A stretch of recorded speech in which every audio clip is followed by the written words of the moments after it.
Mhm. Welcome to the History of LA Ska one-on-one sessions. I'm your host, Junor Francis, alongside our producer and my good friend, Eric Kohler. This series celebrates and aims to preserve and promote ska, rocksteady, and vintage reggae scene in Southern California and beyond through insightful conversations with legends and modern-day talent.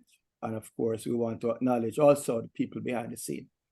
Hence, whether you listen to this podcast series or watch us on YouTube, many thanks for your support. And remember to subscribe and tell a friend, tell as many friends as you possibly can. On this episode, we are excited, really and truly, massively excited to welcome two veterans in the ska, vintage reggae, and soul music scene, Wally Caro and Mark Morales. They are friends and partners in Angel City Records and Angel City Club. Wally is also a musician, songwriter, band leader, man, wears so many hats, my gosh, from Mobtown. While Mark is a longtime DJ, selector, and record collector. I'm privileged to know both of you. Yes, welcome, indeed. guys. Welcome. Welcome, guys. Thank you for having us. Mhm. Yes, Thank you for having us, guys. absolutely. Yes, We're this yes. is long awaited. We appreciate you guys making time here, and Junior, thank you for that intro, and appreciate everyone watching and listening. We're gonna have some fun. As Junior mentioned, we've known you guys for a long time, individually and collectively. Several years ago, you guys came together, so we want to talk about you guys and the union, but we also want to talk about you two individually. So, first question for both of you. You can arm wrestle or draw straws. Who goes first? Describe your initial observation of the LA scene when you first started going to shows. Actually, Mark, why don't you take that first? There you go. Yeah, Wally has the jaded perspective on it. How about prior to your jaded perspective? Yeah, right. Yeah, I mean, I think as well, when I came in 100% as a fan, as a fan of music. And around what time would that have been? That would have been towards the end of the 80s. It would have been 89. Okay. But really, when I started really getting into it, would have been the early 90s, when for me it was hot. But yeah, coming in as a kid, I mean, it was unbelievable. I mean, I think we always joke with a younger artist that we worked with a label how awesome it was and how energetic and really unique and special it was. I mean, I think we had gone into different genres and gone to other scenes, but I think like the Jamaican music scene is, really, really impressive in those days. At least when I came on particularly. And the first, when you came on the scene, was it primarily going to like live music concerts? Oh yeah, 100%. So we're talking like the ska scene, right? Yeah, correct. Oh yeah. It would have been, I think it was Hepcat at in the Valley. It was in Reseda, I think. Reseda Country Club, maybe. There you go. That's a quite the great baptism. Yeah. No, it was good times. I mean, get to see a lot of the artists, the original, Scatolites and all that good stuff. So, very, very special times. And Wally, what about you? I think about the same time. I think I started getting introduced to the music, the two-tone era and ska, probably sometime in middle school, around 7th grade. But my first show introduction into this Los Angeles scene, I think, was definitely my freshman year or so. It was 1990, maybe 91. I don't recall. But yeah, I mean, that's probably.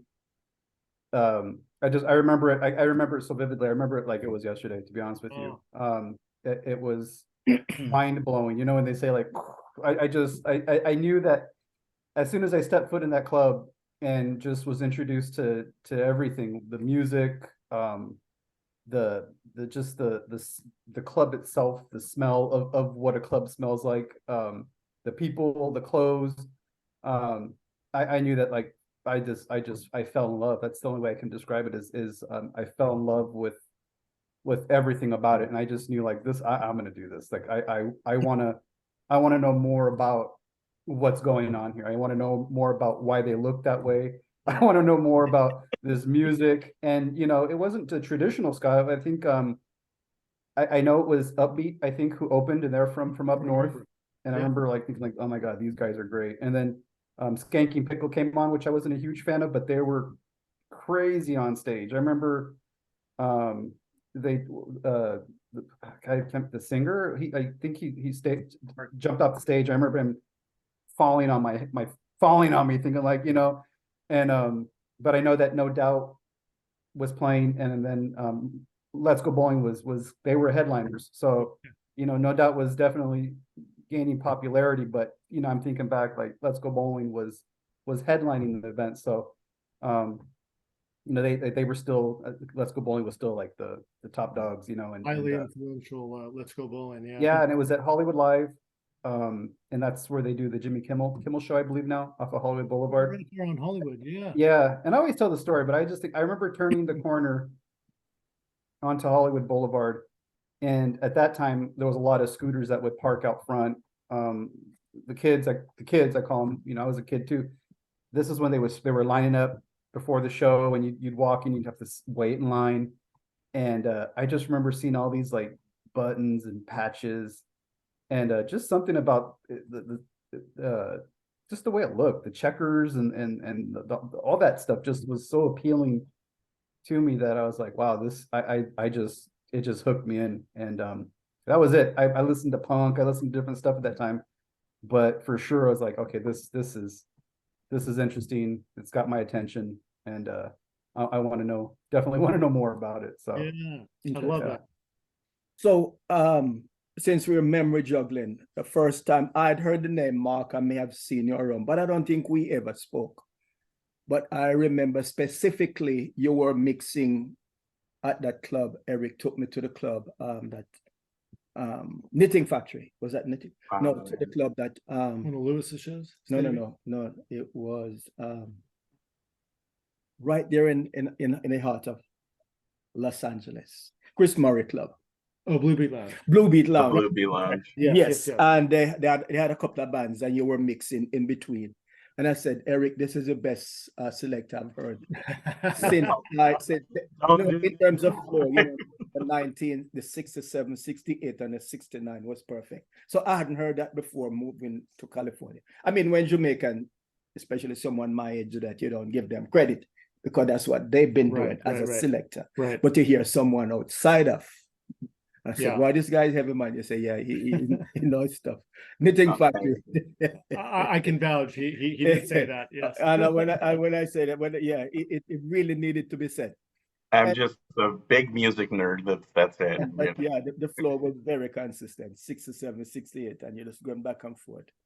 Then I told Eric recently that I saw Wally performing at that fundraiser recently, 3 months ago. Boys Out of Jail, right? Yes, and you took it to another level.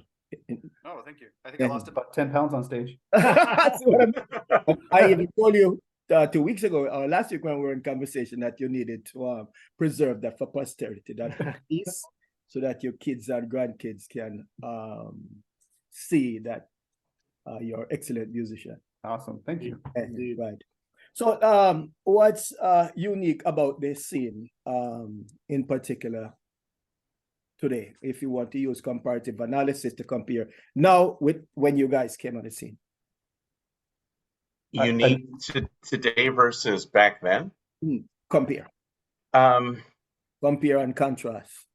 You know what, I think back, again, this is from my perspective, but I think when I was young, when me and Wally were kids, it was so brand new. You know, there wasn't the internet. You had to dig to find these things, and whether it was the clothing you're supposed to wear or the records, you know, there was this very unique specialness to finding that shirt or that record or whatever. And just like Wally was saying, going somewhere and the unique experience of seeing a line of scooters, you know, and people, and everybody's right. It's really, really odd at the time, but again, very, very special and unique.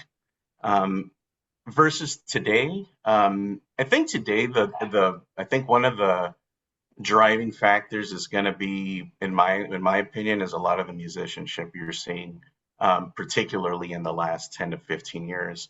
I mean, people went from, modeling after two-tone music, to perfecting, trying, or at least trying to perfect the Jamaican sound. Yeah. Whether it's, the ska sound or the reggae sound or root sound, whatever. And, people are taking it to the next level and the next level. And it's really impressive. I mean, back in those days, you had Hepcat that were like, oh God, those guys are like, that's the Scatolites with the gay lads, right? I mean, that's what I remember thinking in my mind. But again, now it's very common that people, the musicianship, at least here in LA, it's up here. It's always been that way, but I think with again matching the sound and really perfecting it, I think that's probably the biggest difference, is that everybody's in this competition. It'd be 1965 or 1969, So. Good point. That's from my perspective. Yeah, that's a good one. Yeah, LA has some of the finest musicians, hands down. And I think in part because so many legends have passed through. Yep. Right. Legends have passed through.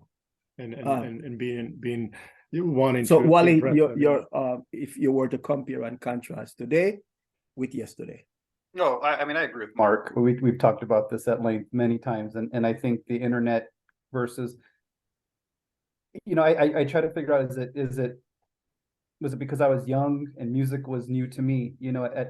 At my daughter, she's 11, and music is new to her now. So everything is new, and it's like, so for me at that time at 13 or 14,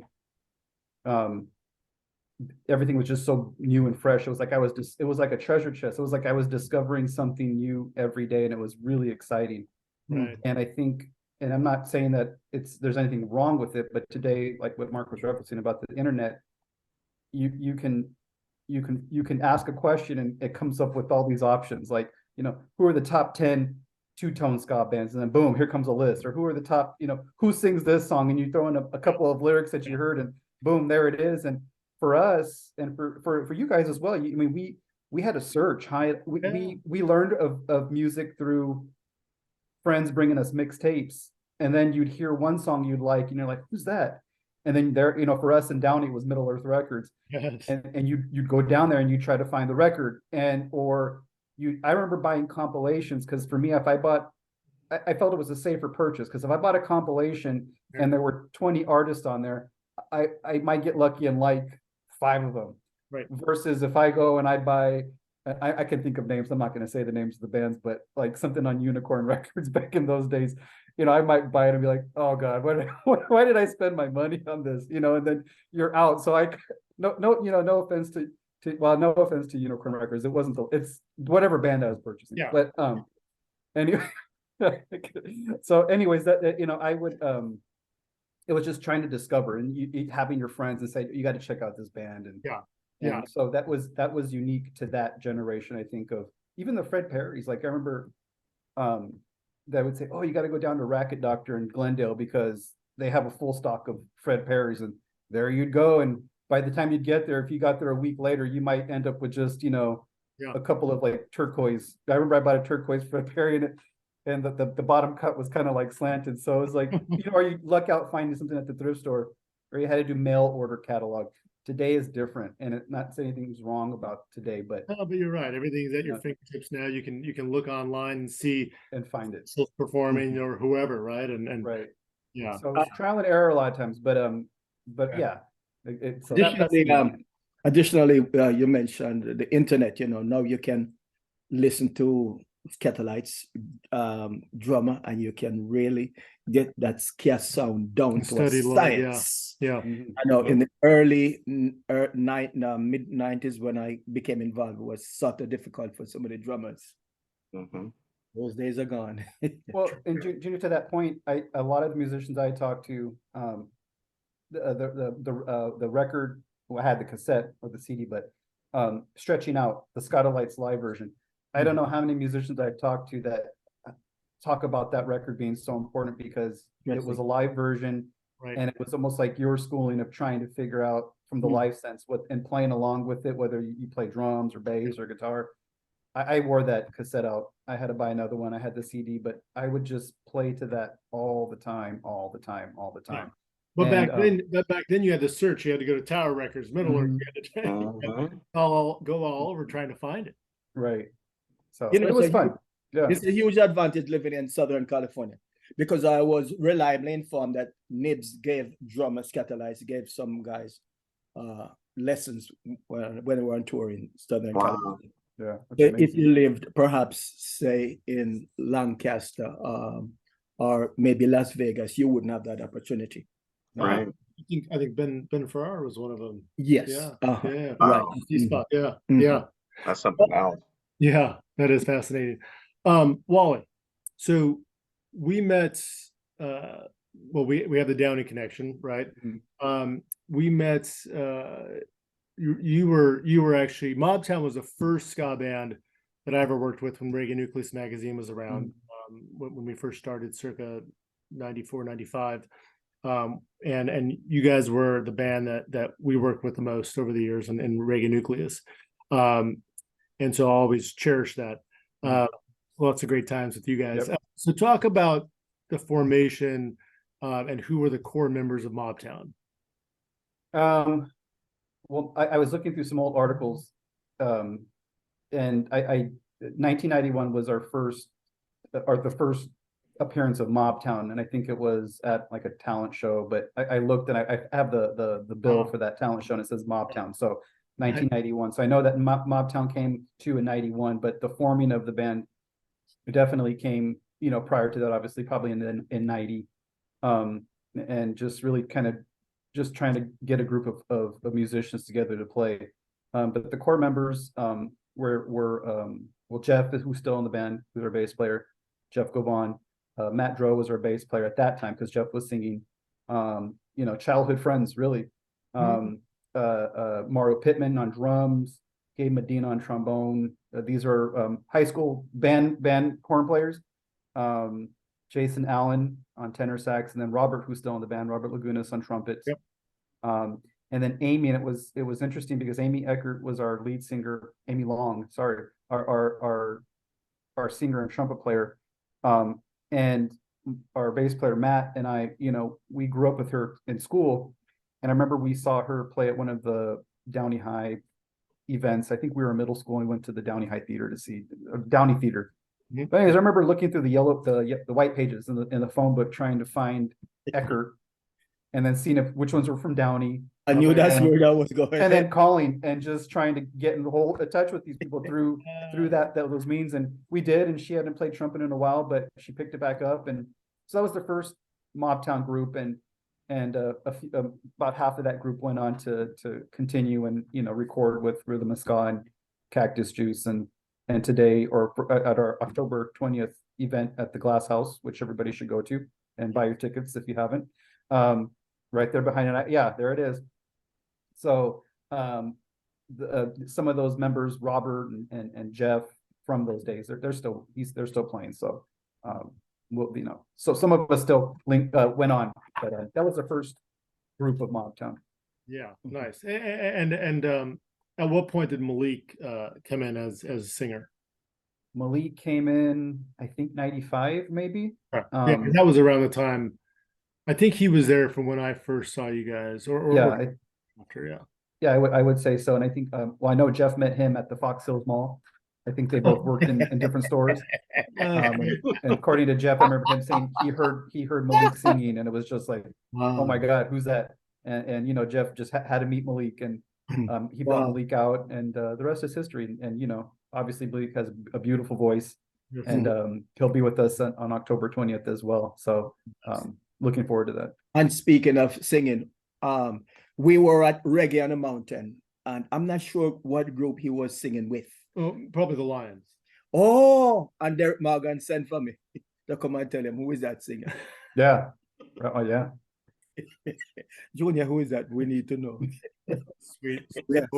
Amazing voice, definitely. Yes, sir. So as we move, your link, Wally, how did you link with Louis Corey of Steady Beat?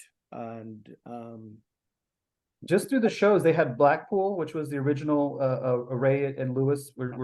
I'm looking at posting some of those videos as well. We played their backyard event in Southgate, a homemade stage. Yeah. And it was in Lewis's.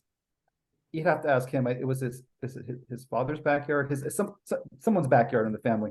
Yeah. But they had the makeshift stage, and yeah, we played, and we started working with Blackpool, and just coming up in the scene with them as well. So it was just through them promoting ska shows and us having a ska band, and just the natural progression of working with the LA promoters. Approximately how many shows you guys approximately? If you had to guess. With Lewis? Yeah. Oh my God. Oh, that I saw.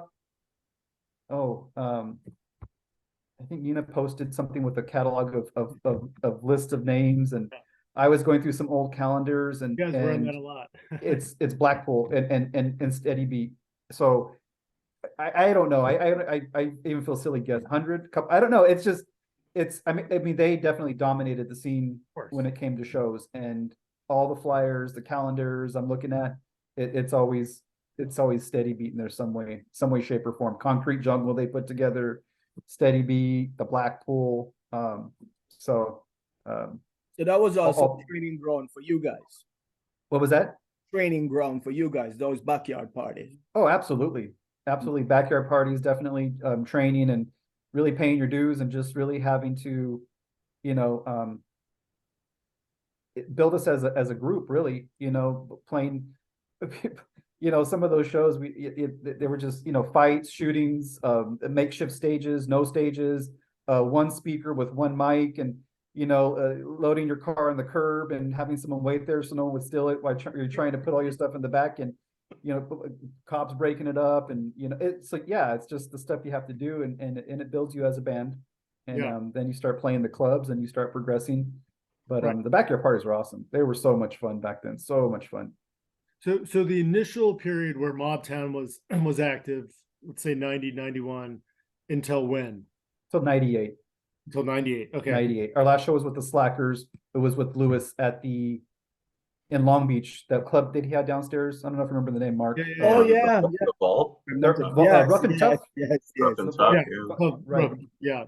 That's where we worked with Lewis on Monty Morris. Yeah. So during that period, let's call that the I can't think of the word, but the first core period, right, of Mobtown's existence, so to speak. What would you say were some of the highlights of that crucial period? For me, the highlights, I'm thinking of different things. Hong Kong Cafe was definitely a highlight for me of that period of time with Mobtown. Love the Hong Kong Cafe. In what sense? In what sense? Maybe just because we had reached a point where we were sounding like a band, like a pretty good ska band, I guess. The energy was there. We were young. We were still younger. We were, I think I was in high school still, so it was a lot of energy. The ska scene, and Mark knows as well. It was exciting. It was very exciting for me during that time frame. And the club in Chinatown, the floor was, you could feel the floor move. Just the history of the Hong Kong and that whole underground scene, the subculture. That to me, that was my time. My youth is Hong Kong, the Hong Kong Cafe for sure. I just missed that. Yeah. I've heard. But there was a lot of other shows that were happening in the areas, and they were all part of that. But I just remember that being a place that a lot of us played on multiple occasions. So, but even another shout out to Lewis. Really, Lewis gave us our first opportunity, a lot of our opportunities to actually play quote unquote real clubs, and we actually would get paid. We played the Roxy and the Whiskey a number of times, but it was because of Lewis and, the Troubadour. And I don't know if we would have ever been able to do that many events in those types of clubs, those historic clubs, if it wasn't for Lewis booking the shows there. But our first time at the Whiskey was through Golden Voice. And I remember my dad had a video cassette, and I think Golden Voice had their offices, Eric, I think at the Palladium, they might have had some offices. Yeah, they did back then, I believe, yeah. Yeah, and he went down with the cassette and said, hey, we have a band, would you consider us for the Bad Manners show? And this is my dad told me. He says that the guy looked at him and said, "That's how you do it," and gave us an opportunity to play, So hey, and Wally, big shout out to your dad. I mean, awesome. Thank you. He hustled and Supportive. huge supporter. Definitely. Always loved working with him. So that's great. Yes, sir. Mark, I know you've been waiting like a Coach Tiger to attack a I was microphone. falling asleep You know what I mean? with Wally talking. Oh man, here we go. I'm kidding. Here we go. Yes, sir. So please talk about your fascination with vintage type music, fashion, furniture, etc., etc. Yeah, well, we'll stick to the music because I'll put you guys to sleep. But yeah, I mean, I think we'll stick to Jamaican music. When I first, I mean, not like a lot of people, I think the first introduction would have been the English bands of the late 70s. But I had a friend of mine that was a mod guy back in the early 80s, and he's like, "Oh, you like that? You should hear this." So he played me some of the old stuff. So my introduction to ska, was with two tone, but it would have been a few months because as soon as I heard, I could tell you what it was, El Pussycat Ska by Roland Alfonso, it was over. There was the two tone stuff just went to the back seat. At the lights were on top of your game at that time. Oh yeah, I mean it was at that point, it was just this obsession to learn everything I could about these people, the productions, who was doing what, are they alive? I think back then as a kid, I would have been 12 or 13, naive as I was, thinking, oh, these people must be they must be all be dead, because I'm hearing these recordings and I'm thinking they sound old and crackly and stuff, and lo and behold, you start looking in the Alley Weekly and you're like, oh shit, this person's alive and these things are happening and these people are working. Yeah. So, but yeah, with once I heard that record, there was, again, I wanted to know everything and absorb as much of it as I could. I was a major ska guy. I mean, it was ska. There was no reggae in the beginning. It was just ska, ska, ska. No rocksteady, it was ska. And eventually, after buying, just some of the compilations I was seeing as a kid, I was at Tower Records off of Sunset, and they had a record collector magazine. And I was kind of just thumbing through this thing, and there was a little advertisement for a guy selling original records, right? Jamaican records from the 60s. And I'm like, oh my God, like this is like a game changer. So email the guy, or I didn't email him, there's no email back then. I sent him a letter, and he responded and changed phone numbers, and before you know it, the connection with England began, and started collecting the original 45s. You'd send a check, he'd send vinyl. It was worse than that. I was sending money, cash, in an envelope. It's terrible. I mean, but back then, I could send, which for me was a fortune, because I was broke growing up. We were dirt poor as kids.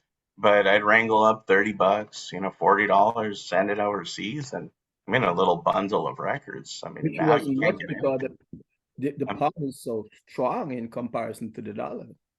Oh my God! But it was horrible back then. It was a pound would have been about 50 cents. Yeah. So it was really bad. But again, back then records, the 45s would have been £2, £3, $5, which was, still a lot of money, but it was affordable, versus the prices today. It's ridiculous. Sure.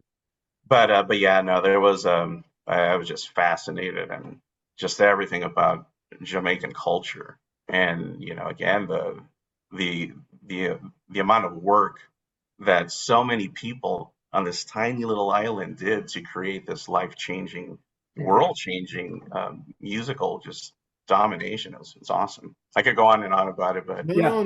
But for the benefit of our listeners and viewers, how much some of these 45 today? How much are some of them? The costs. Oh my gosh! I mean, I deal in this stuff, so I sell. I mean, I have thousands and thousands of these things, but on average these days, from what I'm seeing, probably bass is around $30 to $40 at the low end. On the high end, you know, it can be $5,000, $6,000. I mean, it's ridiculous. It's like collecting art these days. It's I watch That's some of the people. original pressing or repress? Your originals. I would send when I started buying originals. I never went back. And there's a reason I'm going to talk about why that is. So, you know, I think nowadays it's seen like as this conceited thing, you know, and just say, oh, well, those are originals only. But for me, with the original records, it's you're holding a piece of history. You know, this thing has survived from that era. You know, somebody would have bought that thing brand new. And again, it's not just the recording, but it's a piece of history, of Jamaican history. And you know, for me, it's you know, it's a cultural artifact, and to own that stuff it's really special. The fidelity, you know, it's through the roof. It's great. You can't compare it. I think one of my big things these days is if I'm not playing original records, I'd probably play CDs, because CDs sound, you know, they sound good. You know, you can't compare it.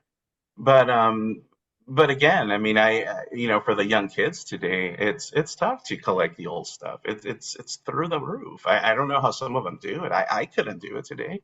I was just fortunate enough to, and I think have the foresight to, you know, collect this stuff and you know, and again, work really hard at amounting, you know, the records I do.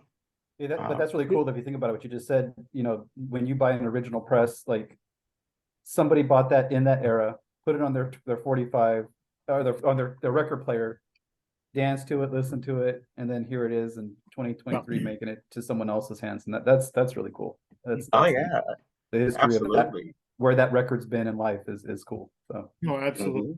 So Mark, when did you start collecting? When? About on or about when? I started buying records as a kid. I would have been like 10, but I think seriously, it would have been around 12 or 13. And That's you know, again, I'm not saying that because you're old, but that is a long time. it is. When me and Wally talk about time. those old days, yeah, I know. It's like, you know, you weren't even born yet, Eric. Do you see all this gray hair? Yeah. We gotta be around the same age. No, I know, I'm kidding. Junior's is a couple years older, but Younger. Yeah, he's a young buck. He's a young guy. But yeah, no, it's been a long time. It's God, I've been buying Jesus since probably almost 35 years. has it been pretty consistent? Like, have there been any periods where you grow tired or maybe for financial reasons, whatever, like, was there dark periods where you didn't buy and didn't collect for a while? Yeah, when I had kids. No, everything stops when you first have kids. it just it's too much, you know. I mean, it's there. It got to a point for me where it's like, do I really need these many records? And I think years ago I've already come to terms with, I don't play most of these things, you know. I will get a small stack of records and sit down and play with them. But am I really going to play all of them? No. And I think these days sell it to somebody who really digs it. I mean, I'm not trying to get rid of everything, but you know, if somebody says, hey, I want that, and they're going to pay the right price, and I need a new refrigerator, they can take it. But oh, sorry, my third kid. But you know, what's funny with Mark though, it just real quick is I'll hear songs and I'll text him, I'm like, hey, how much is this? And you know, who sings it? Because I might just know something like the title. And he always texts back, oh yeah, he goes, that's this person. He goes, you got a couple copies, you know, how much, you know, and then he'll send me the price after, and I'm like, you know, it's funny, it's just every record I hey Mark, what about and he'll send, oh, I got this copy, or he might just say, you know, he might, somebody will give me the homie discount, you know, but it's funny. It's like he always has it somewhere stashed away and has a couple different copies. So I think that's funny. I'm like, I'm going to text Mark and see what he has. Right. You're extremely. I'm going to tell you guys a funny story about that. So Wally once was like, you know what song I really like? It's you know. No, don't say it. Hey, come on. No, okay, go ahead. Yeah, come on, let's hear it. So Wally's like, you know, it's not a big deal. You know, it's a cheapie. Okay, you know, do you have a copy of Nora Jean Barbed Wire? I'm like, oh yeah, it's a monster, dude. I got you. Great tune. So one day, Wally, they're at a rehearsal, and when we have No, a that's not what label. happened. But go ahead, Well, so finish your anyways, I give version. Yeah. Wally, and we met up for lunch or something. I give Wally the record. I said, "Oh, dude, thanks." I'm like, "No problem," you know. So lo and behold, I end up finding out that he left it on the dashboard of, you know, and that thing warped. And after that, you're not getting any Oh more my God. freebies, No, dude. you know, we met up because we were doing some Angel City stuff, and he came and goes, "Oh, here's that record." I'm like, "Oh, that's awesome." And I just remember because we sometimes we you know meet up and we maybe get in the car, we'd be at Starbucks or whatever. And I remember putting on the dashboard thinking like, don't forget that it was late. So I get home and you know you're tired. So next day I went out there and didn't see it, and yeah, then I'm like, oh, it was all like, Oh, and so I'm like, I'm so sorry. No, it's a crime, you know, and that's Yeah. just Oh, going back to the records. It's you know, for me, I love people enjoying this stuff, and that's why I got into DJing. There was nothing more gratifying for me than to have this stuff that back then, you know, a lot of people didn't have. People did not know these B-sides, and to be able to play that for people, for me, the gratification was to hear this stuff loud. But more importantly, was that people get a musical education with hearing this stuff, and to me, it was no better feeling that people say, "Dude, what is that?" And to be able to say, "Oh, dude, it's this." Yeah. If it's cheap enough, you can have it, and I'll give records away. For me, it's yeah, I love people loving music. It's you know, for me, music is everything. So to be able to share this stuff is it's really special. So on the subject of price, approximately how much is it Nora Dean? Because maybe I have a copy. I don't know, $20, $25. So that's You know, I know we can say that's a cheapie, but it's not. You know, it's maybe 30 for it. Do you need one, Junior? You guys need one? I'll take one. I need one too. I get Mark. you. I need I'm one not giving too. one to Wally though. Wally's done. Wally's done. Wally got cut off. It's a record. I'm self-conscious about playing it on the radio, so I really don't. Okay. And I hardly play it in the club. What, barbed wire? Yeah, I'm not sure why. And I'm not religious. I'm not even an ethical person. Yeah, no, I hear you. I hear you. Yeah, I don't know why. So Mark, we've asked this question of a few other most of the DJs that we've interviewed over time here. What is name one or two of your prized possessions? It doesn't have to be because you paid the most for it, but for whatever, maybe it's sentimental reasons or whatever reason. Probably it's not ska or reggae. It's an old ballad standard by LaSalle Perkins called Lonely Moments. I don't know if you guys are familiar with it. It's an old Studio One thing from I think it's 1960 or 1961. Wow. But it's a standard. LaSalle Perkins was like a crooner, but it's on early Studio One label called All Stars. Wow. So you know, again, that record has this mystique to it, this very unique quality to it that as a kid I used to just imagine being on the island and these people dancing to this stuff, you know. So, you know, my dad would have grown up liking that kind of music. So for my connection to his music was like, well, this is my introduction, but my Jamaican stuff, and I'm gonna mesh it with, you know, your stuff with, you know, he would have liked this as a kid, like the standards. Yeah. So, I mean, like you said, it's not mega rare or expensive. Well, it actually is pretty hard to find, but that's probably the one. I think it's a special place in my heart. Yeah. Mark, when and where was your first DJ gig? Oh, we go back to Lewis there. So there's a funny story. Back then I was just playing, you know, with my friends, you know, fellow collector dudes that were into music.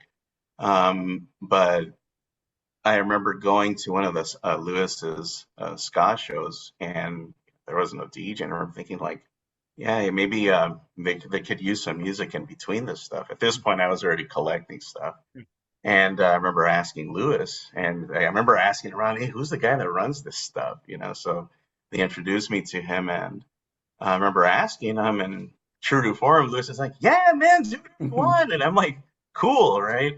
So when's the next one? He said, oh, it's going to be, I think it was at the Las Palmas Theater in Hollywood. Yeah. And there I go, bringing in all my junk, rinky-dinky equipment, but, you know, the records. And I remember him asking me, well, how much do you want? I go, or asked him, do you pay? He's like, no, I'm like, well, can you get some of my friends in? And he's like, yeah, sure. How many are there? And I just point down the line. There's like 15 guys. And he gives me this look. He's like, are you serious, dude? And I'm like, yeah, so there they go, all the guys in. But yeah, that would have been the first one of the first show that I played records at. And just for the record, who are the musicians? Oh, geez, that would have been a good one. It would have been Yeska, Jump with Joey, Hepcat. No wonder so many friends were there. I was yeah. I was at that show. Yeah, Let's Go Bowling, I think. Yeah. That's Yeah, that was a fun show. Los Palmas Theater has some incredible That's ones like a over there. festival. Yeah. Mm-hmm. Perhaps we should switch direction now, and I want to ask, share with us how Angel City Records came about. You both are the head men of that label. I mean, started with Did you two know each other? Obviously, you knew each other from the scene, but you hadn't worked together in that capacity. So take us through that journey. well, the label, I mean, Mark and I became pretty tight before that. And I think this is the way I recall it. Mark might have it, but we were we were at Mark's house, and I remember we were just talking about things, and that it started with the promotion first. And I think Mark's like, hey, he goes, you ever thought, he goes, I got it was a BBC, and I thought you have his number. And he says, you want to, maybe we should throw a show, would you be into it? I'm like, heck yeah, let's do it. And yeah, that was it. It just kind of, it spiraled, I don't want to say out of control, but it went from there. And it just, we did the Gay Lads, and they we had a Brenda Holloway, and that first show we did was amazing. It was just so much work and effort, coordination put into it, but that was the first step towards Angel City Records, really. And we're talking around what time period now? I don't know, what year was that, Mark? Gosh, that would have been probably on 2012, something like that, 11. Yeah, because I think the kids were young. They were like one, so yeah, around that time. Yeah. But yeah, I mean, Mark had actually hit me up about playing. Was it your wedding? Putting a band together to do something? That was one of them, but I think I was organizing Soul Nights. Oh, the Soul Night with Gwen Owens. Yeah, so when we were putting on Soul Nights, we started having live soul artists, and we needed a band. So, I think I would have spoken to Brad Pate, I think, from C Spot, and he would have started, hey dude, can you help me get some people together to back these people? And I think that's what have been my first introduction to Wally. Yeah, that's exactly, I forgot about that. That was at the old there was that record store, not Record Finders, but it was next to that, the Larchmont. It was around there, but yeah, it was on Santa Monica Boulevard, but it was we did like an all-nighter. It was somewhere in Hollywood, but yeah, Soul Night. But yeah, that's where I would have first worked with Wally. And when was that? What year? That was definitely approximately. That would have been like 2001, maybe. 2001, 2002, maybe. Something like that, yeah. But it goes further back, actually. I'm gonna take a real quick story. So when Wally played his first Mobtown release party, I DJ'd that thing, and they were asking Wally, oh, Mark Morales? He's like, no, who the F is that? He's like, dude, he DJ your CD release party. I thought it was a CD. He said, oh, I thought it was a CD. I don't know. It was. I didn't even know we had a DJ. And then I went back to look at the flyer, and there's Mark's name. I'm like, oh yeah, he did DJ the. That's where the little appreciation he had for my existence. Yeah. Actually, hey Wally, the real purpose for this interview is this is a therapy session. Mark's been wanting to talk to you. Absolutely, thank you. Yeah, it's an intervention, Wally. The air. I want to let you know how much I've hated you for 15 years. Right, and your name as a select on the flyers doesn't lie. I know, it was proof of that. Well, that was a great CD, Mark. I thought it was a great CD, but it was you. What's funny about that is I'm, there I go carrying my records, thinking I'm like, wow, this is amazing, and then the host of honor didn't even know I was there. I do. It was great. You had a great set that night, Mark. I remember all right, that. Thanks. Yeah. Thanks for the intervention, Eric and Junior. Okay, so Oh, sorry. Go ahead, Wally. No, I was saying Mark and I just, I think we really, we hit it off, man. We went after those first few, events we had, and we actually went to Europe together with our wives, and yeah, it just really spawned into a really wonderful relationship. He's the godfather to my little girl, and I baptized his little boy as well. So it just all through the promotion, then came the label. But anyways, I just wanted to say that as well. So on the talking about the band itself, so Angel City All Stars, who were those primary members? Well, there was a lot of people. We had basically just picked and choose different guys for different bands. So we had availability depending on artists and all that. Yeah. Yeah. So for the reggae guys, we would have used Brian Dixon, Dan Bower, Zach Pike. I think Greg Narvis was on drums. For the Gay Lads, he was. Yep. For the Gay Lads, yeah. But for the soul guys, we use different, musicians. It would have been Jeff Gavon, Doug Sanborn, I think. Doug Sanborn, Derek, myself. Derek, Wally. The horns would have been JJ. JJ. Huh? Ruben, JJ Ruben. was there. Yeah, Joey Tavar. I think Pete was there for a little bit too. I think. Right, Robbie. Yeah. So just different guys, but that was kind of our core group of guys that we would pick from. Right. Scott Abels, he was another one. Yeah. Alex did harmonies for some of Malik. So we did for Derek, Harriet, Malik, and Alex, I think. Excellent. So please touch on some of the legends that you guys promoted over the years. Derek, Harriet, Gay Lads, Sound Tenors. Brenda, okay. Roy Panton, Yvonne Harrison. Roy and Yvonne. What did you say? Roy and Yvonne right now? Roy and Yvonne. Yeah, Roy Alice, Larry Marshall, Lorraine Chandler. Those quite a few. I didn't realize there were so many. Mm-hmm. Yeah, HB Bar. Well, Soul Guys too. We did HB Barnum. HB Barnum would have been a arranger and producer back in the 1950s, but he actually came in and helped us with arranging of the music. But we had him perform live. So again, we were pulling from and the Sound Dimension.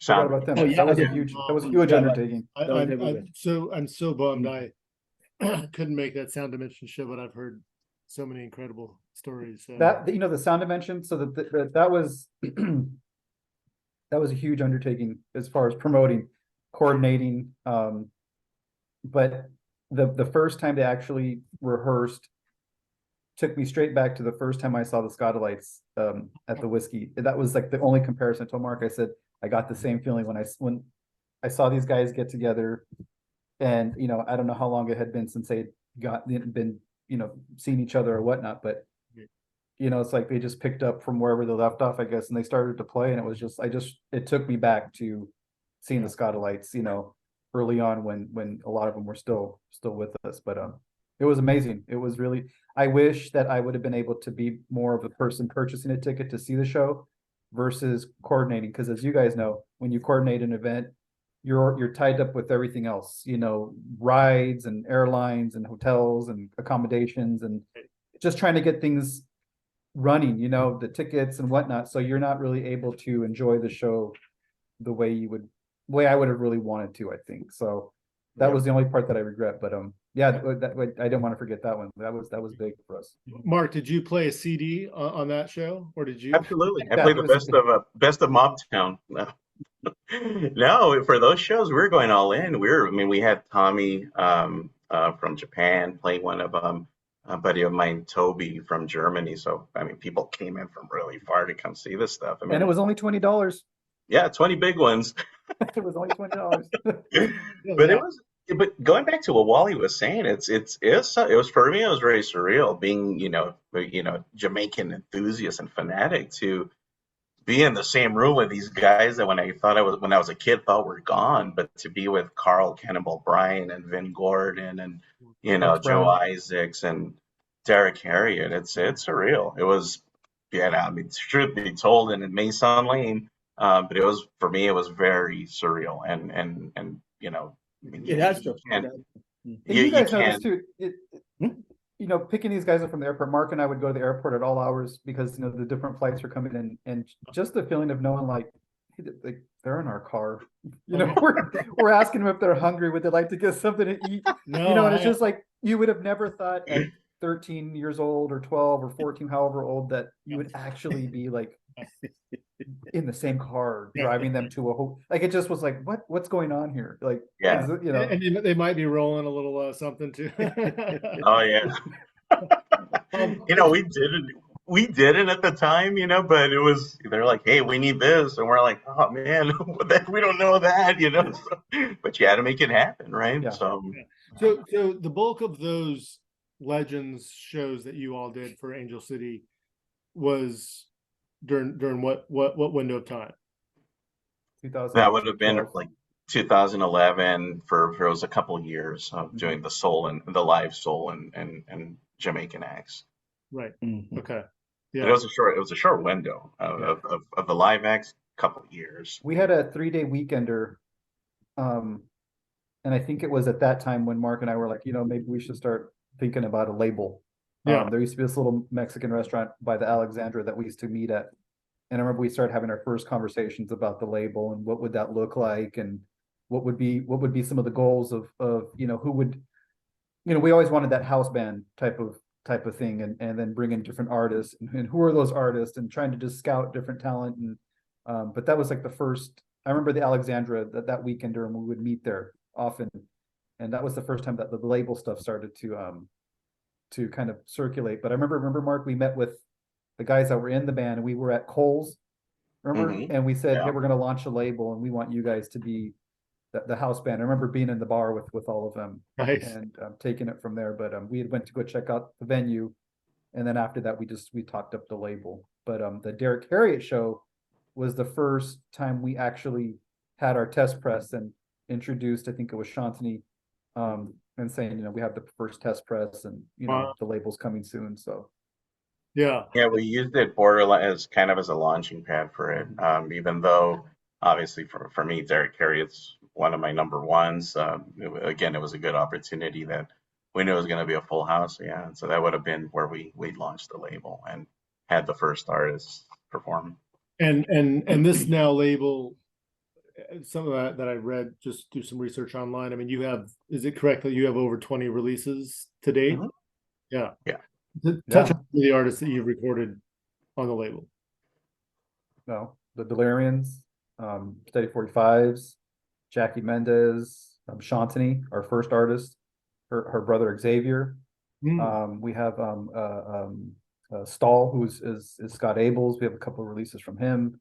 We've got our compilation. I forget the name, the return of the On Unicorn Records. on the fourth generation. I forget the name. The Hypochondriacs out of Hypochondriacs, yeah, it's an amazing band out of there. Spain. Esteban Descalzo. Arise Roots, we have Arise, yeah. Right, yeah. Royalists, the Hurricanes. Mhm. And these songs are computer built rhythms, right? No, computer built rhythms. Yeah, no, they're pre-programmed, and That's Wally. Wally does it. It's all what is it, Digi-Roots? No, but that's super impressive. So the model of Angel City, not the model, but what you guys have done is first a lot of live events with a lot of legends, some house musicians, special guest DJs, rather than transitioning to more of a label. And is the label focus? And I know that the Angel City Soul Club also, right? You guys are, I've seen a little bit more of that as of late. To talk about kind of. So the Soul Club was a club I used to do back in the 90s with a friend of mine. So it was a soul night. My friend George Rodriguez. So yeah, we used to just play soul records. I mean, when we started playing records, so I'm gonna backtrack a little bit. So when I started playing records for Luis and started playing the clubs, what I had noticed was that as I'm playing records, people were dancing. I'm like, oh, wait a second, this works. People are liking dancing to the old stuff. So that's when, a friend of mine, George, who was a soul collector, he's like, well, why don't we try doing a club, and just actually play this stuff, And we're like, yeah, let's do it. So we started doing it, and we just did soul and reggae nights, back in the mid 90s through, I mean, really never ended. But I think we ended up kind of tying it into, as there was more of a saturation of reggae nights, we just kept it strictly to soul nights. But that we ended up calling it Angel City Soul Club. Interesting. But yeah, that would have been from the mid 90s. We just did one, a couple months ago, 3 months ago. So, but the label, I think when Wally and I started doing that, I think we're big LA people. We're very proud of being from here, so kind of made sense. Totally natural. Also, that's where Angel City means City of Angels. Yeah? City of Angels, yeah. City of Angels, interesting. Wally, talk about some of the groups that you played with over the years. Well, I have been really blessed to perform with a lot of different artists. I've either performed in their band or been able to open with them. But yeah, I mean, I remember from the first, for us, Bad Manners, the Specials, the Selector, local heroes, Fishbone, Untouchables, Laurel Aiken, Desmond Decker, Black Uru. I told Mark this, that Gene Loves Jezebel. Billy Preston, let's see, Dave Wakeling, from the English Beat. Then an opportunity to play with the Gay Lads and the Tenors. From the Jamaican ska and reggae scene. I'm sure there's more. I know I got to play with Rico Rodriguez. I've Leroy Sibbles. There's probably more than I'm forgetting, but there's Desmond Decker, there's Scott, the original, Lloyd Nibbs, Roland Alfonso, Lloyd Brevet, all those, Tommy McCook. So we were able to share the stage with all those artists, So and I should point out that you play guitar, just for those who don't know you. Because so I've either played guitar in the group or been able to open shows, with Mobtown and different groups. But just even the soul, Brenda Holloway. I just did Gene Chandler not too long ago. I'm trying to go through my the Coasters. So just a number of bands. It's just again such a blessing to buy these records and hear their music. You back some of these musicians as well? I'm sorry?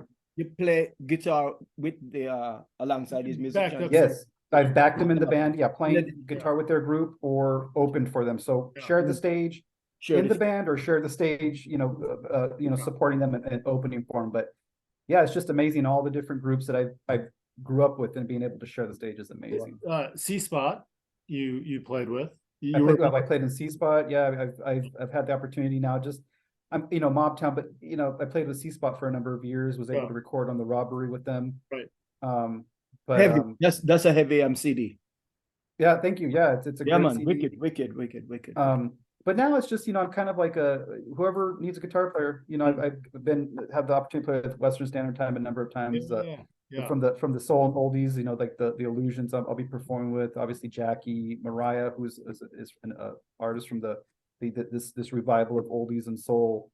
So whoever needs a guitar player and it's, if I'm into the music, that's what I do now. So it doesn't have the band pressure of having to coordinate a band.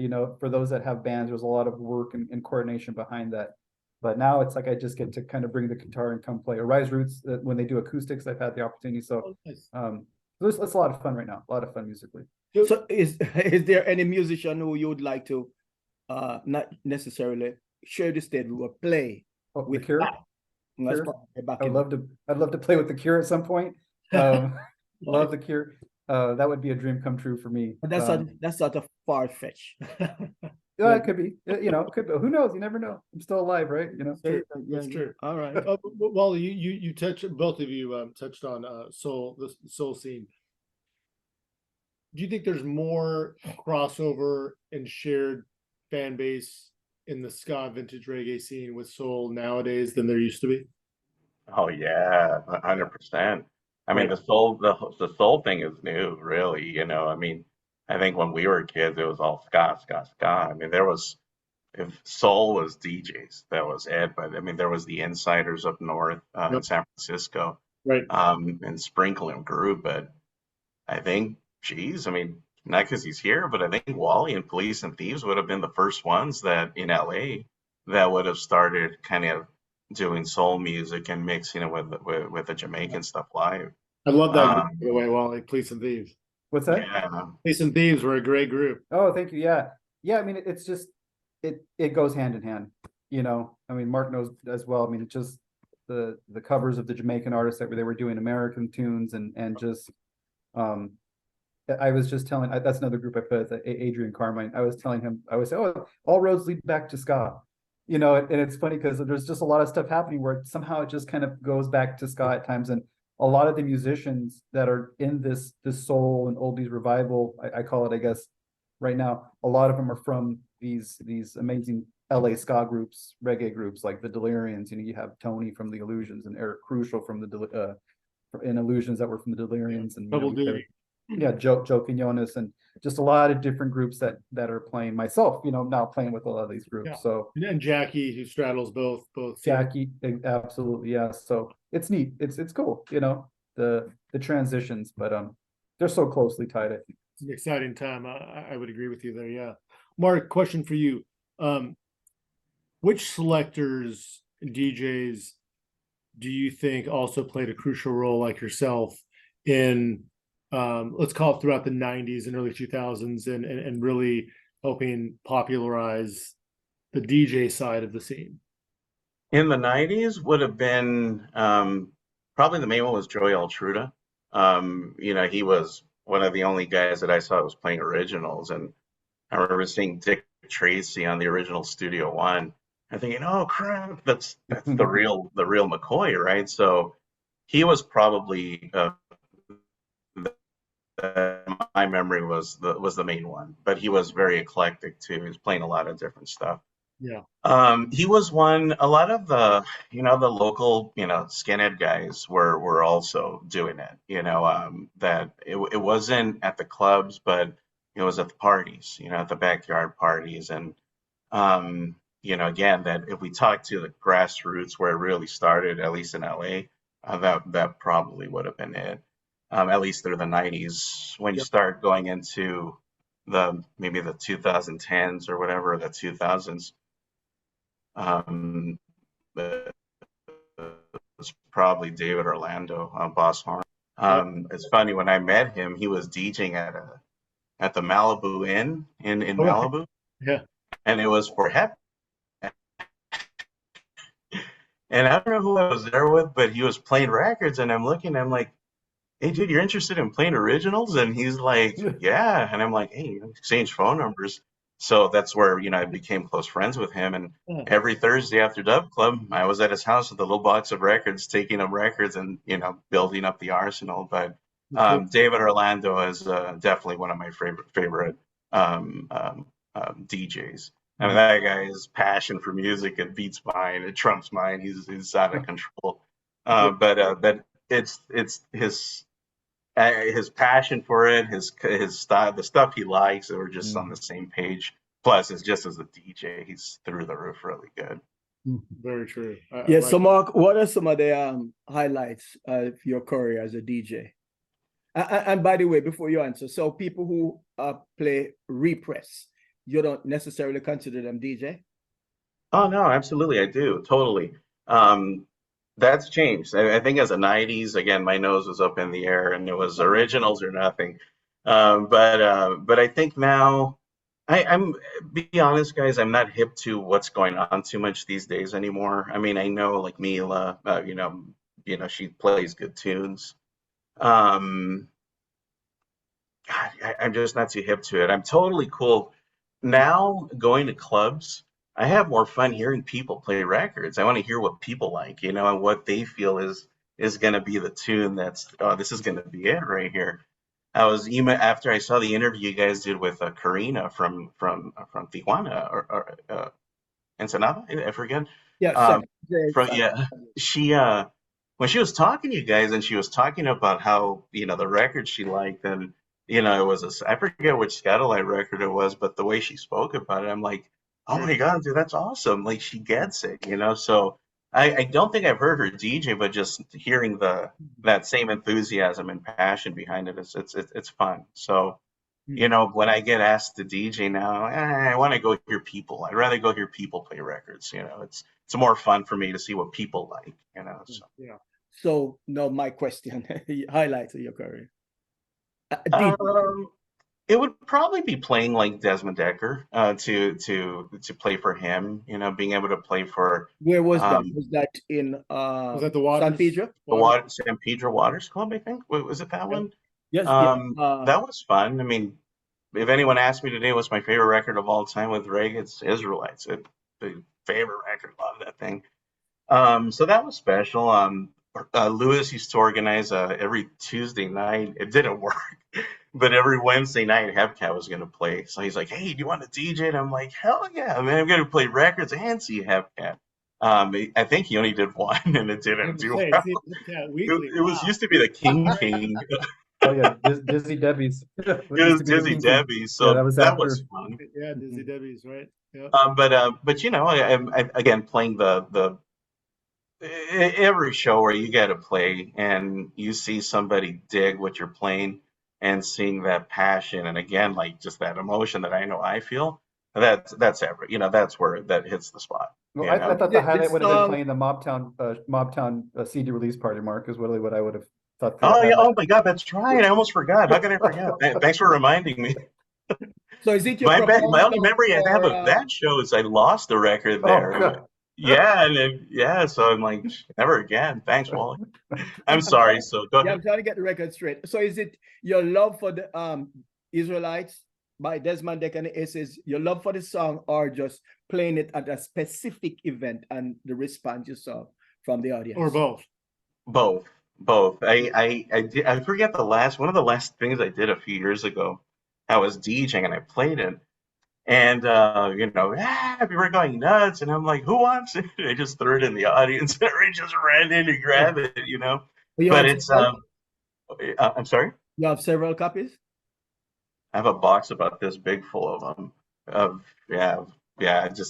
was really bad. I mean, I have tons of this stuff. So whoever's out there, if you want to buy records, email me. I have tons. No, Mark, I'm gonna text you later. Yeah, hit me later. I mean, most of my stuff ends up in Europe, Japan are the big buyers. But yeah, no, if you guys are after stuff, let me know, please. Wally, so earlier we touched on it. We pointed to it. We'll point to it again. Mobtown's going to be reuniting again for the first time since, if I'm not mistaken, 2015. Yeah. 2015, correct. Playing at the Glass House in Pomona, California on Friday, October 20th. The Pioneers, one of the great vocal groups, are coming to town for the first time since 2012, I believe. 12-13, one of those. Yeah, one of those years. Also on the bill, Steady 45s will be back in the Pioneers and the Scufflers. Some amazing DJs, Mila, Lady Isla, Queen of Hearts, and Rude Blue. This gentleman's going to MC the show. But Wally, why will Mobtown reunite now versus next year or last year? I just think everything aligned. I think it was the right time. I think we had talked about it, and I think everybody wanted it, but we for whatever reason things maybe just didn't pan out for other events, or then the Junor contacts blew as literally during the same week as we're having this thought and kind of talking about it. So I mean, how do you pass up opening for the Pioneers? I mean, so that was one, but having someone contact you to say, "Hey, you guys want to do this amazing event," and then we're already talking about trying to reunite. It was a no-brainer for us. It just had to happen. There wasn't going to be any better of a place or time to get to do this, and so we're super excited, really, really super excited for this event, and just urge everybody, it's going to be an amazing show, amazing groups on the bill. you're gonna have to go see it. We should give Kat some props too, because Yes. when I mentioned it to her, she was beyond herself with joy, and Oh yeah. said, "Let's get Wally in the discussion. Let's discuss it immediately with Wally." Mark, come in. Mark in the Can front. can I DJ for old time's sake? You should. Yeah, at least. think No. But, but you No, know, but that show that I did with Pioneers almost started World War III with me and these guys. You were like on hiatus. I was on hiatus. They're the Pioneers. Yeah. When they came to town. Yeah, so they contacted the manager in England, but I met Pioneers when we went to Sierra Nevada. Right. So I had established relationship with Pioneers, specifically Jackie, would speak occasionally. So I booked them, and then you guys were trying to book them simultaneously at the same time. So Pioneer said, "Well, Junior, we know you. We're going with you as a yard man." Well, we had already had the thumbs up to the promote right manager is from the other supposed side. to Yeah. contact us when they're doing shows. So That's we- unfortunate. we- That's Well, unfortunate. the beauty of it is they made it, and yeah, Yeah. we'll- yeah, right. we'll- And we now we look, we buried the hatchet. Is that There you go. Water under the. I told you before, Junior. Water under. Water under the bridge, bridge, man. yeah. It's- yeah, heck yeah, yeah, So it no, would be good to have Mark come and do a set, even a 30-minute There we set. go. Yeah, they can work. yeah, I no, I agree. mean, that I way agree. Wally won't even know I was there. No, come on. But you But have I- buried the hatchet. I knew Mark was there. I invited you to our release party, Mark. It's a joke, man. I knew you were there. I told Lewis, you got to get this hot young new DJ out there named Mark Morales. Well, last week when you, Kat, Junior and I were talking, and we talked about this with a number of our guests, and you guys having worked with so many legends in the past, not only Jamaican but a lot of soul and R&B legends. But why is it important to you guys to work and showcase the legends, and why is it important for fans to come out and see them? Well, one of the things is, for me at least as a musician, and I think this goes part of just, you know, I always say like these are the roots of what we love. This is where it started. These are the creators of the music that has created so many memories, so many life-changing events, so many friendships, Right. and bonds that, you know, this is the story. These are the songs of for a lot of us of our childhood. You know, I'm you know 48 now, so you know we've been listening to this forever, and it's like that was the music of our childhood. And they're like Mark said, he had thought that a lot of them had passed on. They were still alive. They were still young at that time. They were still had a lot. They were our age. Yeah, right. They were our age. You know, and unfortunately, well, you know, as time goes on, people get older and they're not able to perform due to health issues, or they pass on from this life. And it's important that we see them while they're here and they're able to perform. And I'm not trying to sound morbid or negative in any way, but No, you're stating it's- a fact. yeah, you know, and another thing that I just love is when these performers are out there doing their thing, still performing. I see myself, I want to be that. I want to be able to perform as long as I can.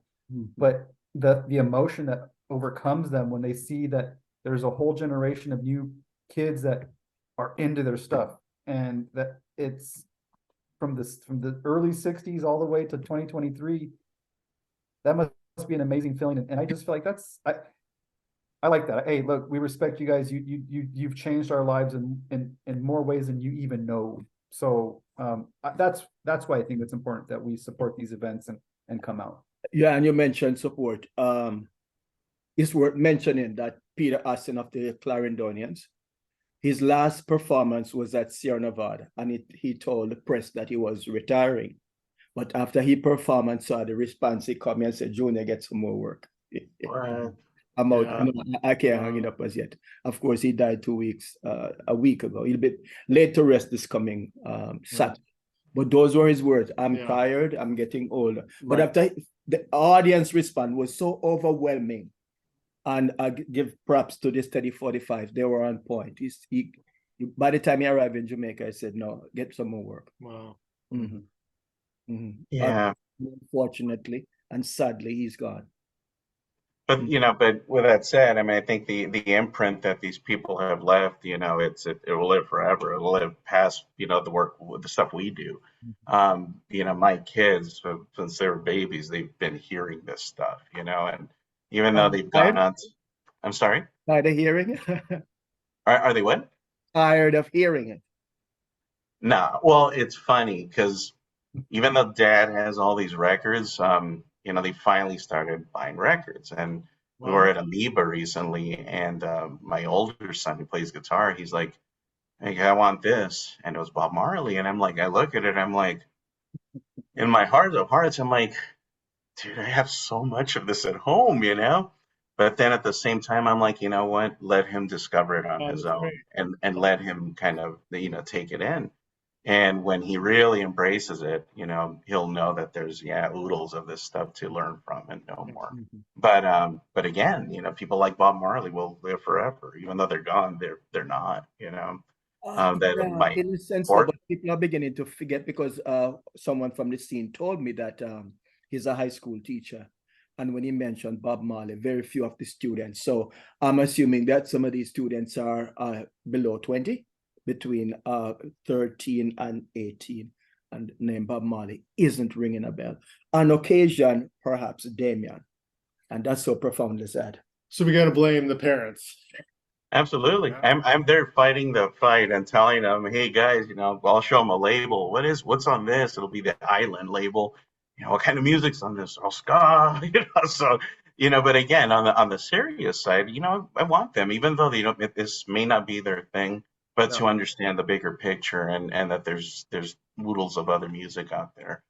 They'll play me songs, and I'm like, oh, hey, that was done by Curtis Mayfield originally, or this was by my kid likes a song by a guy named Bakar, English kid, and I'm hearing it, I'm like, that's Charlie Parker. The rhythm is exactly the same, and he looks at me with his look of disgust, like, dude, you did it again, So yes, my music is a ripoff, and it's not that, but again, understanding the roots, where all this stuff comes from. They like rap and they like hip hop. And I tell them, man, that stuff dates back to the Jamaican stuff. That goes back, far back when you go to the roots of it. So, absolutely. But really, the roots of the Jamaican stuff is really soul music until maybe 60s when love changed. Oh yeah, I mean, I don't buy records anymore, but the stuff that when I do, it's usually the late 50s, early 60s Jamaican doo-wop and R&B stuff. That's really fun stuff. I mean, they did a remarkable job with it. But that's kind of the one thing that I still buy these days. But yeah, 100%. I mean, a lot of Jamaican records, you'll hear them and I can say, oh, that's the Temptations. Oh, that was, Mary Wells or whoever it was. Curtis Mayfield's all over the place, so. Yeah, he was a favorite. Curtis was definitely a favorite. Yeah. So I guess we are nearing our destination. I wanted to ask about the future of Angel City. That's a tough question, Junior. Why'd you have to do that?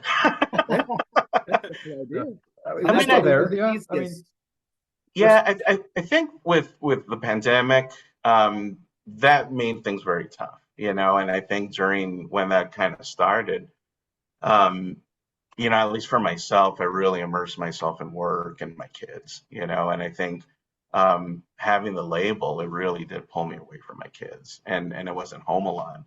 And I think it, being with them during that time, and as I was working from home, it helped me kind of revisit and kind of see the bigger picture in life. So on my end, at least, do I intend something? Yeah, we want to and start up again, but I think for me right now, my kids is taking family is taking the forefront, And what sort of challenge you face with getting records pressed?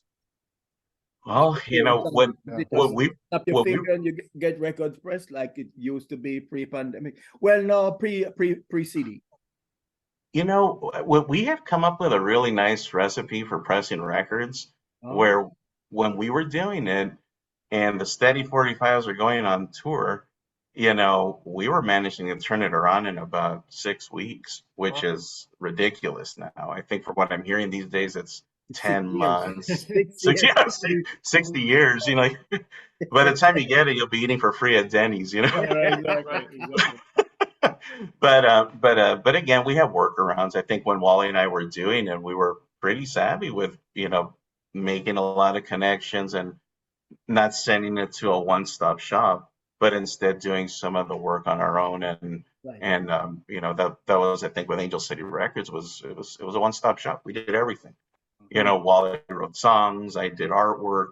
You know, everything was Wally and me. There was, you know, really no one else other than the artist. Yeah, it was super time consuming. It consumed all of our off hours time. It was a lot of fun, but it became very it was just a lot of time, a lot of overwhelming. It can be stressful. You know, we were sending our bands on tours. We were sending them to Europe. We were, you know, we did a few national tours along with the label and everything else that comes with it. So it was a great time, but I mean, we're still there.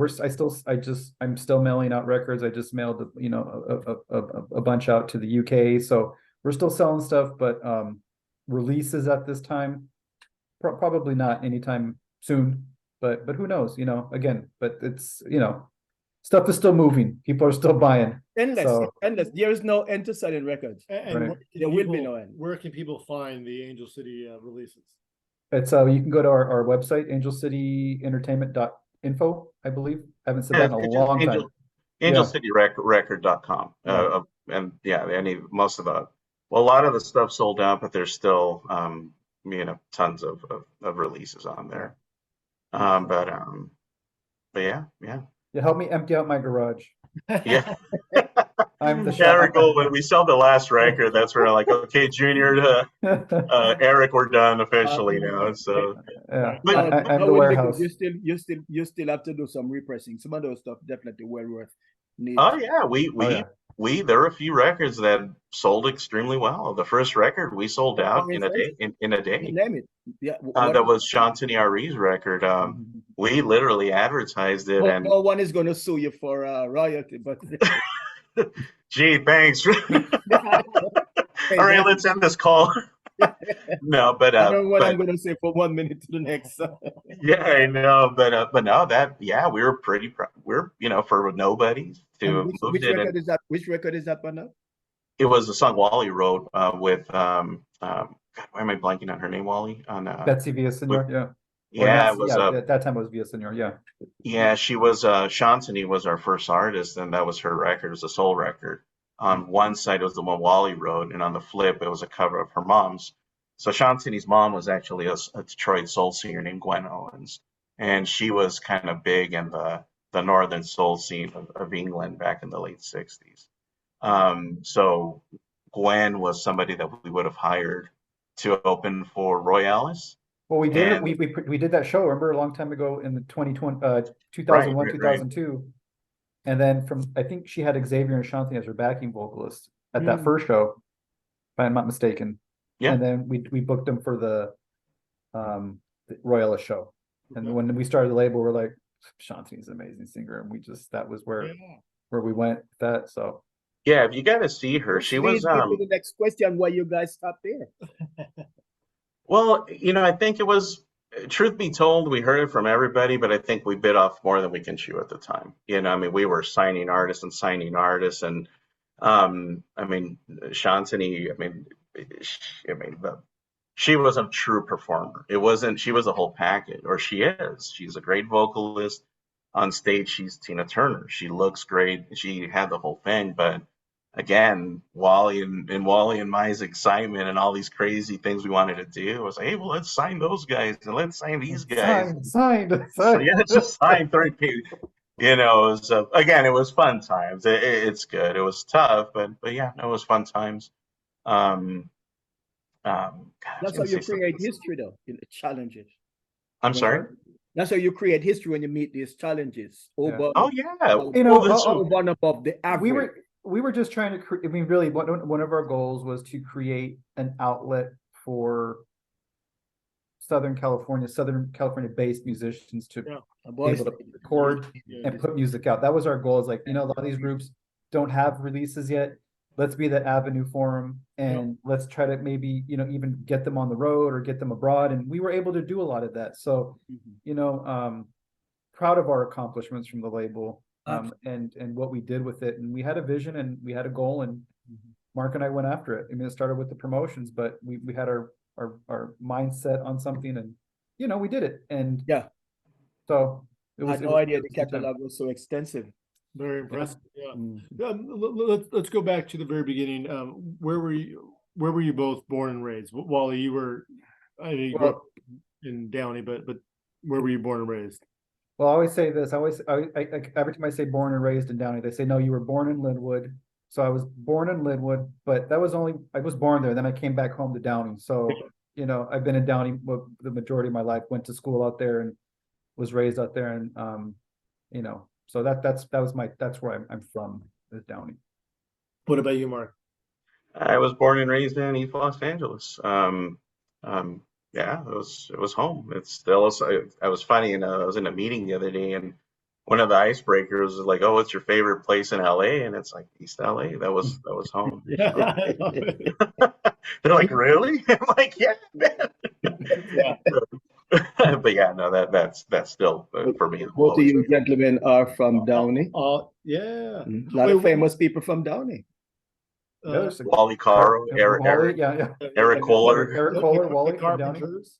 The Carpenters. James Hetfield was there for a minute or so. But were the Ventures from there? No, it was Blasters, I think, right? The Blasters are from Downey as well. Yeah. We had the Winslow Records, which was in off of Gardendale, I think, in Downey, but they had Downey Records, and forget which it wasn't Wipeout, but it was one of those tunes was recorded. Wow. I did not know out of that. that studio that Pipeline that became a famous, a hit song, I guess. But and East Los is very famous. A lot of musicians from that area, especially contemporary, my dad, modern artists. Yeah, definitely a hotbed for sure.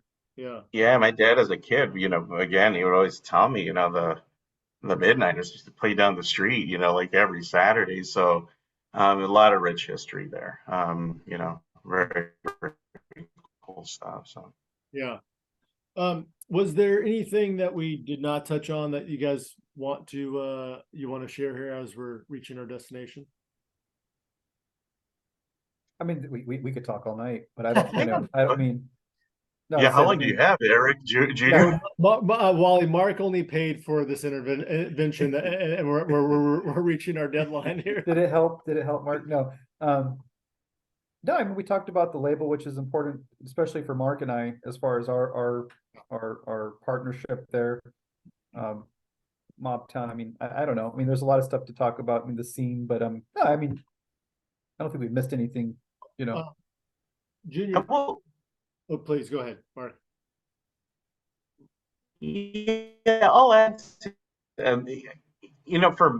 despite all the stuff I would have been into as a kid, the whole skinhead thing and everything, the thing that reigned supreme in the end was music. And I think that would be like a message I send to any kid that watches this thing, is that is ultimately the goal here. And I think the most important thing, like Wally mentioned earlier, it's what's really, really what drew our relationship together, with us growing up, from stuff my parents listened to. At the end of the day, it is music. That's probably the biggest connection I have with my children. They're musicians, and seeing them doing their stuff. I mean, my living room has slowly turned into a recording studio, but again, at the drive of it is, it's music. So it's not about the price of the record or original press. It's keeping that music alive and really sharing it. And Mark's kids are amazing musicians, and it's really neat to see them perform and them getting into it, and my little girl, she's still reluctant she played violin for quite some time, but she loves music as well. And one of the things that to Mark's point as well, is that I feel like the ska scene and music alone has just opened the doors to so many things and has allowed me to experience so many, places and meet people where I just encourage anybody, to, if you're thinking, try music out, try this art form out. And it's my life would not be the same without music. Yeah. And and especially ska. I don't think people realize the importance that ska is given to a lot of us, and how much of a part of And our as you lives said, it is. try out music, immediately I feel a sense of sadness, because growing up in Jamaica, we didn't have any instrument. I didn't have any kind of access to any instrument. I remember my headmaster at the elementary school had a fundraiser for piano, so I wrote to my mom in England, and she sent money to donate. When the piano came, the teacher said, "No one even stand near it. Never mind touch it." What? Yeah, yeah. Yeah, it's about, well, And to there's your some point, more story Junior. about. There's some more stories. Yeah, but to your point, Junior, those kind of stories, because I grew up really in really rough. We had no money. So with these guys, it's like appreciate what you have, Yes. because you don't know how blessed you are. Waking up every day is a blessing. So yeah, but again, Junior, to your point, and thanks for sharing that. It's appreciate what you got. Yeah. Yeah. Well, One last point. yes, What can people expect? October 20th. It's a Friday night.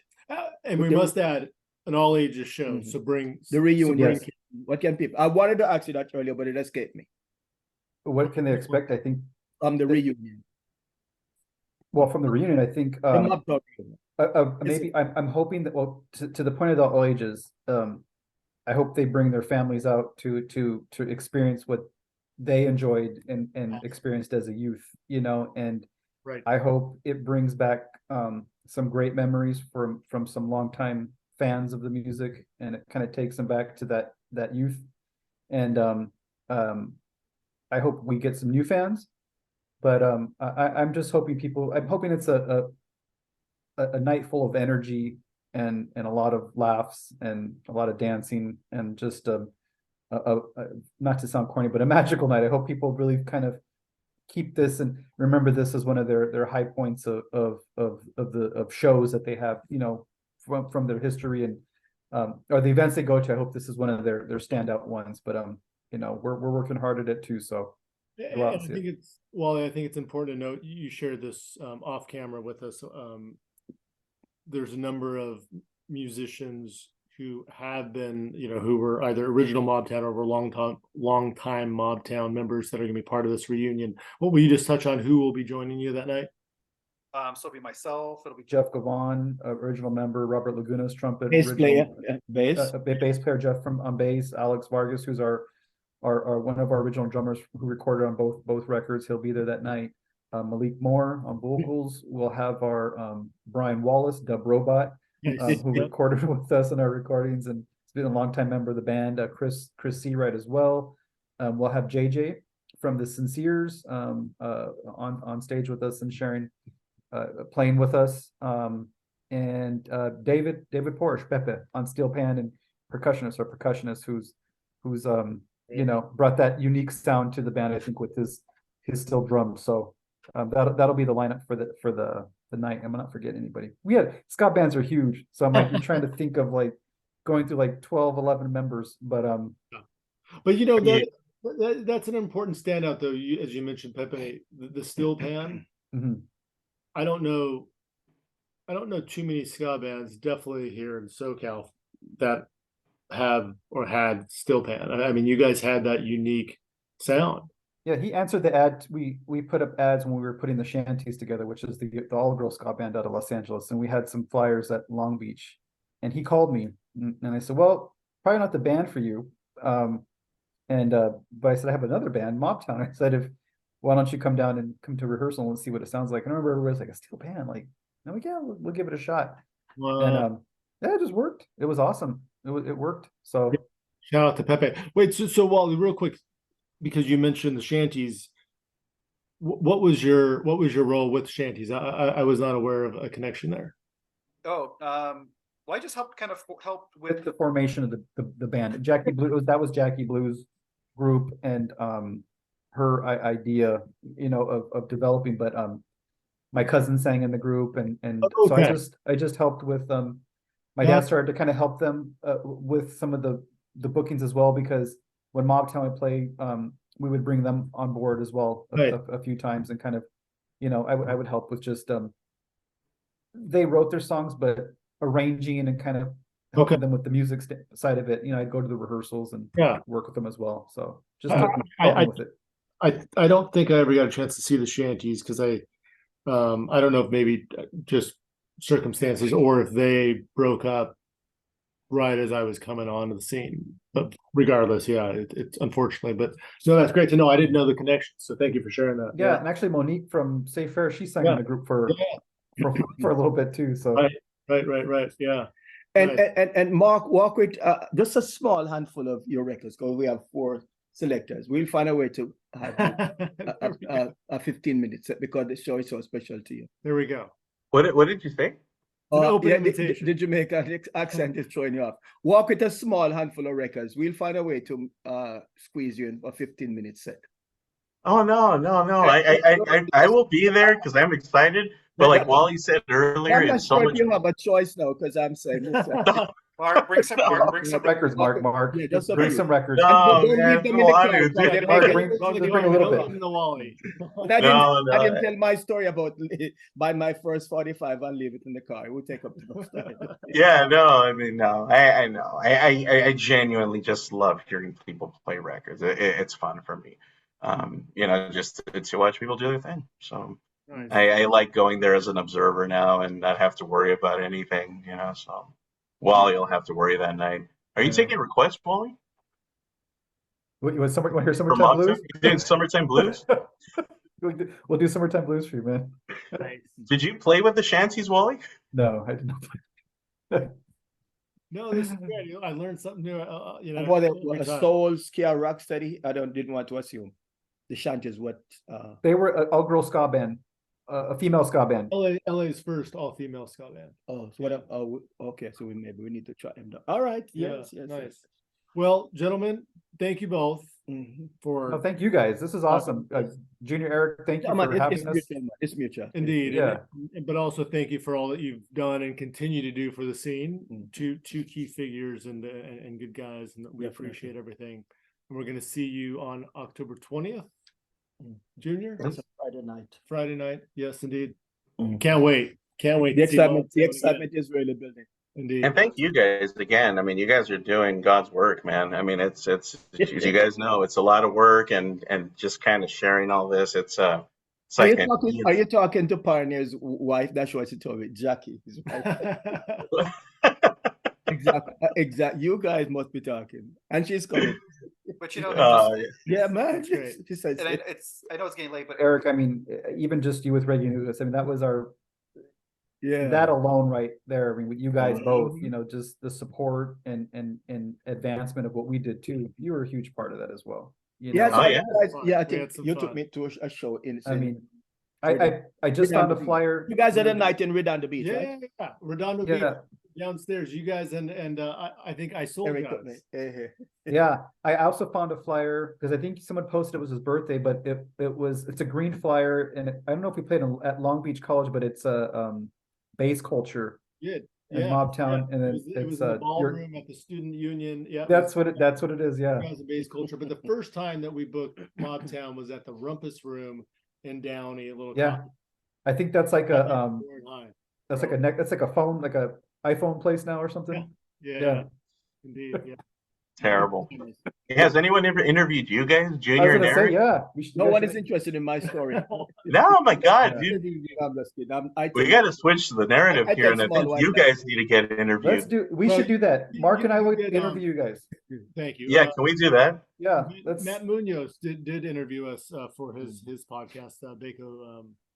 But maybe that's a future episode, Eric and Junior. Maybe Mark and I we'll get together, come up with some questions, and we'll interview you guys. I'm being hypocritical. I get interviewed a couple of times. Yeah. Well, thank you. But not by Mark and I though. That's going to be no. I want to credit some of the people like Nina did a wonderful interview and some other people. Oh, right. Nice. Yeah.